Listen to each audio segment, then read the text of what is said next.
నమస్తే. So basically ఇలాంటి kind of cinemas చేసినప్పుడు కొంతవరకు హాంటింగ్ కొన్ని చేస్తూ ఉంటాయి మూవీ అయిపోయిన తర్వాత కూడా. So it's a long journey కాబట్టి మిమ్మల్ని అలా హాంట్ చేసిన సిచ్యువేషన్ ఏదైనా ఉందా?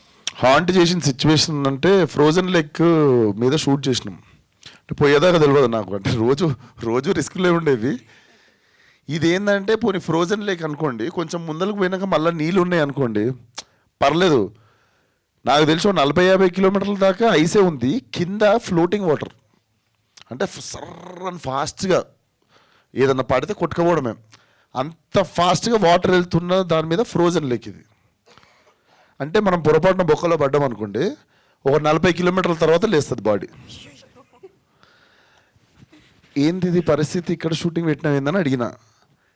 ఏం కాదని దుంకి చూపిస్తుండు అక్కడ. ఏం కాదని దుంకి, నీ పర్సనాలిటీ చూడు, నా పర్సనాలిటీ చూడు, నువ్వు దుంకి చూపిస్తున్నావు చూడు, ఏమన్నా న్యాయంగా ఉందా నీకు? వెళ్ళిపోవద్దు అవుతుంది. కాకపోతే టీప్ స్పిరిట్ చంపేసిన వాళ్ళం అవుతాం మనం. సరే ఈరోజు ఏదైతే అది అయిందని చెప్పి సాయంత్రం దాకా ప్రాణాలు గుప్పెట్లో పెట్టుకొని ఫినిష్ చేసేసినాం. నా సీన్ అయిపోగానే నేను పరుగు.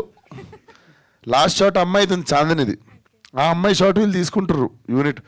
నేను అక్కడ మీదకి ఎక్కి నా వ్యాన్ కాడికి పోయి చూస్తున్నా, జల్దీ వచ్చేయండి బాబు అన్నట్టు. ఆమెది కూడా షార్ట్ అయిపోయింది. కరెక్ట్ వీళ్ళు కదులుతున్నప్పుడు టక్ టక్ టక్ అన్నది.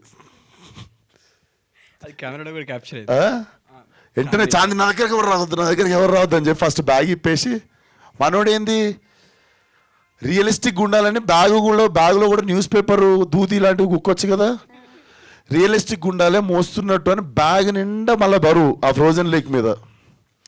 చాలా ఉన్నాయి నేను చెప్తా, అన్నీ ఇప్పుడే చెప్తే. సో చాలా హాంటింగ్స్ అన్ని హాంటింగే, రోజు హాంటింగే.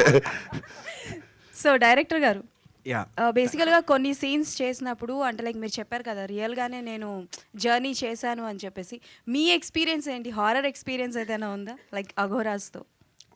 హారర్ ఏం లేదండి, హారర్ ఏం లేదు. ఇంకా ఆపోజిట్లీ అఘోరాలు చాలా మృదువులు, సాధుత్వాలు అనిపించినాయి యాక్చువల్లీ. ఒక మంచి ఒక అఘోరా గురించి తెలుసుకో మనం, ఇది కూడా రాంగ్ యాక్చువల్లీ. ఎప్పుడు వాళ్ళు నల్లబట్టలు వేసుకుంటారు, అది అని అదొక జీవన విధానం అంతే. నేను చేసిన రీసెర్చ్లో ఒక మంచి గురించి తెలిసింది. అతను జీన్స్ ప్యాంట్ బాబా అంటారు అతను జీన్స్ ప్యాంట్ వేసుకుంటాడు, కానీ అతను అఘోరా చేసే ప్రతి పని చేస్తాడు తను. So that was insightful rather than haunting వాటికన్నా.